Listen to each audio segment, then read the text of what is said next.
Hello everybody, Salty the Hyena here. Today we're gonna check out one of my favorite Ravager builds, the Ultra Heavy Ravager.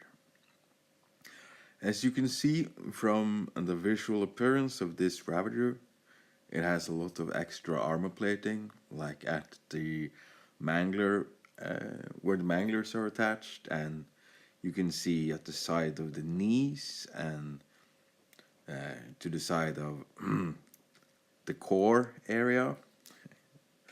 These are visual indications that this is a heavily armored Ravager. As you can see, I'm packing 75% AFPS resistance. This means that this particular build can take an enormous amount of punishment.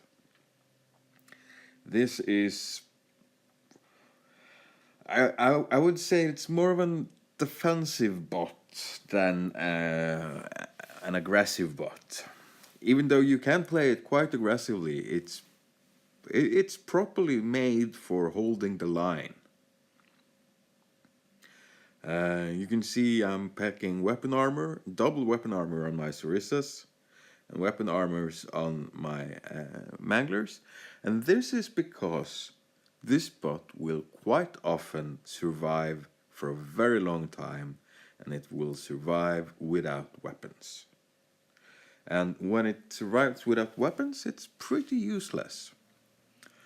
I don't know if you noticed, but I'm packing sprint accelerators and a single normal accelerator. It's pretty slow when it's walking, and it's not so slow when it's running. It's actually decently fast while sprinting. You can make the argument that building this bot with only accelerator is also good, and I would have to agree with that. But there is such a thing as light bots in this game, and I will argue that if you have the sprint ability on your bots, you should be able to outsprint chance if you want to be competitive. So I'm gonna show you some gameplay with this beast, so we can see how it handles. As I said before, it's not a very aggressive bot. It's too slow to be aggressive, and especially when you're packing weapon armor, it doesn't really dish out a lot of damage fast either. But this is the bot you want for holding the line. As you can see, it's pretty slow when it's walking, but it's not unbearably slow, in my opinion. And I think the performance of this bot is it's pretty amazing. We'll see how it handles when we're meeting AI Hammer MAOs.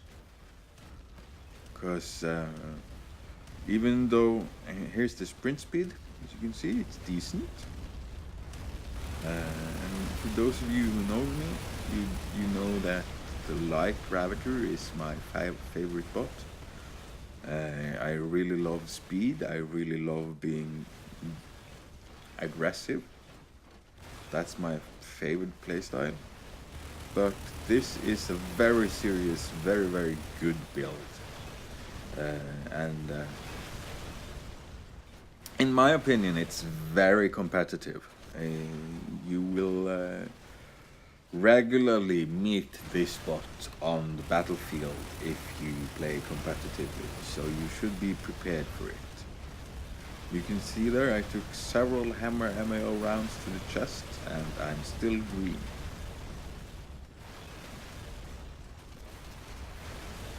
And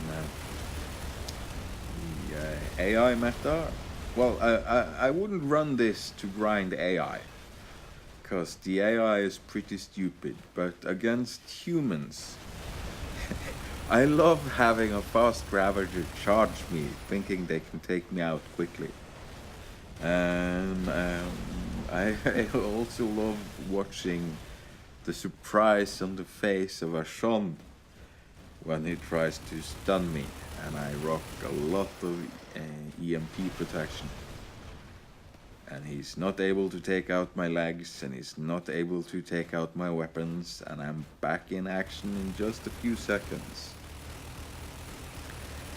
I usually run this with a hammer instead of a Sarissa. To be honest, I forgot that I made this Sarissa with 2 weapon armors. But it performs reasonably well, actually. The double weapon armor allows the Sarissa to survive for a really long time. And usually it's shot off almost immediately. But for the heavy Ravager, I would say that the single weapon armor on the hammer is also very wise. As you can see, I've taken so much punishment from the AI, and my chest is red, and my weapons are still there. I think that speaks volumes about how tough this bot is. Oh, there goes my chest. I'm burning, but otherwise pretty intact. I'm only rocking this bot in my hangar. So when this guy is dead, this demonstration will be over. And as I think I've said everything I need to say. I wish that we saw that I was wise enough to sprint a bit more so we can see it. I usually, when I play the Heavy Ravager, I usually just use the sprint ability to get into action or out of action and to be where I need to be. And if you have an all accelerator build, it will probably behave more smooth in close quarter combat. Well, that's the Heavy Ravager for you. Hope you liked it. See you around, guys.